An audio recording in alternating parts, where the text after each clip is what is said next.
Women reservation bill pass तो हुआ लोकसभा और राज्यसभा से, दोनों से, लेकिन इसका अनुपालन कब होगा इसकी स्पष्टता नहीं है, क्योंकि इसमें कहा गया है कि इसको पहले हम जनगणना कराएंगे।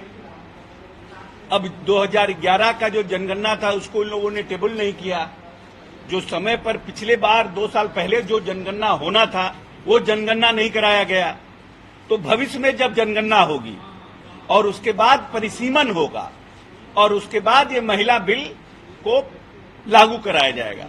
तो ये इतना न हेतु मध्यभूत में है, इसलिए ये स्पष्ट नहीं है देश की जनता को कि ये महिला आरक्षण बिल जो लोकसभा और राज्यसभा में पारित हुआ है ये कब लागू होगा।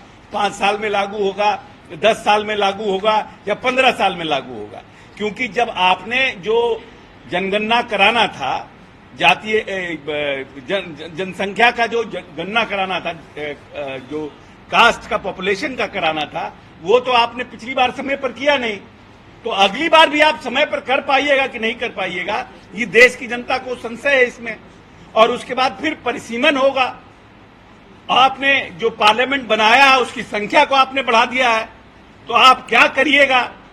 पार्लियामेंट की संख्या को बढ़ाइएगा। तो बहुत से ऐसे मुद्दे हैं जो देश की जनता को जिसका जवाब नहीं मिला है।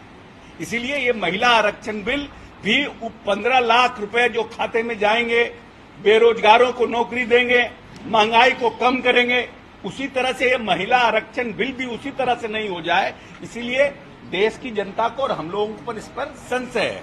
और हम लोगों के नेता ने तो जो कमिटमेंट किया उस कमिटमेंट को जमीन पर उतारने का काम किया है।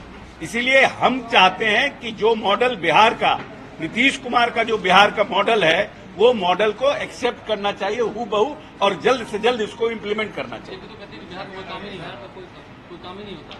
बिहार में कोई काम ही नहीं होता। अब बीजेपी जब नीतीश जी के साथ रहती है तो बीजेपी के नेता और देश के प्रधानमंत्री नीतीश जी के प्रशंसा में कसीदे गढ़ते हैं, और जब नीतीश जी से अलग हो जाते हैं तो कहते हैं कि नीतीश जी का कोई काम ही नहीं हो रहा। ये तो देश की जनता को, प्रदेश की जनता को समझना पड़ेगा ना कि बीजेपी का ये जो दोहरा चरित्र है, नीतीश जी के तात का चरित्र और नीतीश जी से अलग होने का चरित्र, इसको तो समझना पड़ेगा ना प्रदेश की जनता को।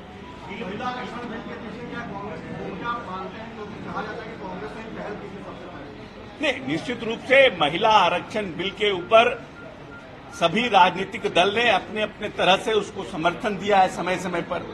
और कांग्रेस के समय में पहली बार राज्यसभा से महिला आरक्षण बिल पास हुआ है। तो कहीं न कहीं उसके पहले भी बहुत से लोग, जैसे माननीय नीतीश कुमार जब पहली बार पार्लियामेंट जो महिला आरक्षण बिल का पार्लियामेंट का जो मेंबर बनाए गए थे उसमें नीतीश कुमार जी थे, और उन्होंने मुखर रूप से इसका अनुपालन करने का उन्होंने वकालत की थी।